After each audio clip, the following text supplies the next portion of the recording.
Hey church, I'm so glad to be with you today. I thought that I would continue in Brother Joe's sermon trend that he's on right now leading up to Easter. And as we're coming up to Easter, we're studying the story of Christ. And this past Sunday, Brother Joe preached on the triumphal entry, even though it's technically a week early if we go by the celebration of Palm Sunday and those things like that. But in the chapter immediately following, in chapter 12 of Mark, I think that Jesus kind of goes into what it looks like to me as teaching overdrive, and he's just teaching things left and right to the disciples, to anybody that will listen, and he's trying to tell them because he knows what's coming. And there is immediately here a parable.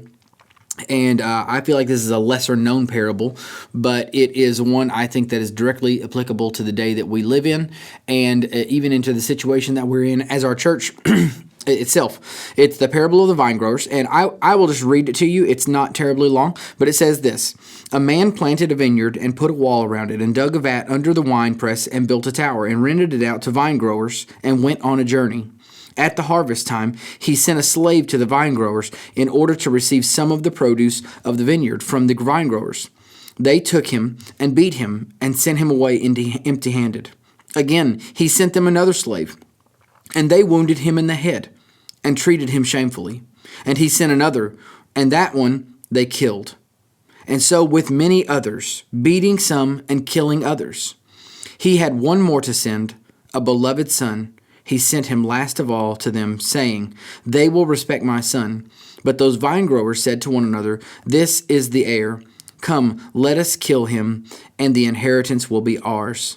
They took him and killed him and threw him out of the vineyard. What will the owner of the vineyard do? He will come and destroy the vine growers, and he will give the vineyard to others." And then Jesus reads some scripture about the stone that the builders rejected. And this is so obviously talking about himself. Even the people that are there realize that Jesus is talking about himself in this particular situation. And I'm here to ask you, are we doing our part so that we can reach those around us so that they are not found in their last day rejecting Christ, as these builders rejected the son that was sent by the owner of the vineyard? And I think that's so pointed to us right now as we're in the season that we're in. Our church is trying to recover from the COVID restrictions and the COVID fallout that have kept us from being what we were once. And also at the same time, we're starting on this initiative to see the gospel taken to every home in Kentucky. And there will be those who outright reject the gospel when we do that.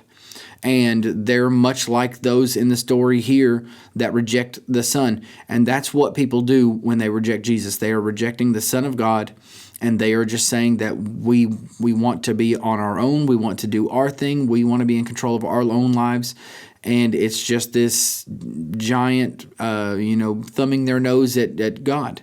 And it's this story to me that should give us compassion for the lost around us. I don't want to see people next door to our church or in our county or in our state die and go to hell. You shouldn't want that either. You should be striving to see the gospel brought to those people every day.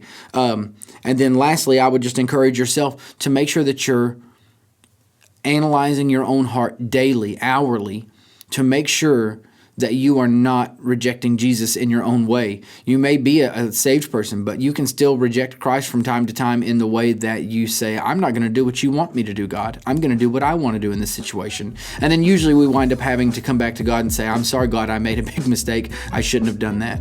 So again, look for opportunities. Look for opportunities to share the gospel with those around you so that they're left without excuse when they are at the end of their life. We want those people to have every opportunity to come to know Christ so that he can save them just like he saved us. Thanks for joining me again.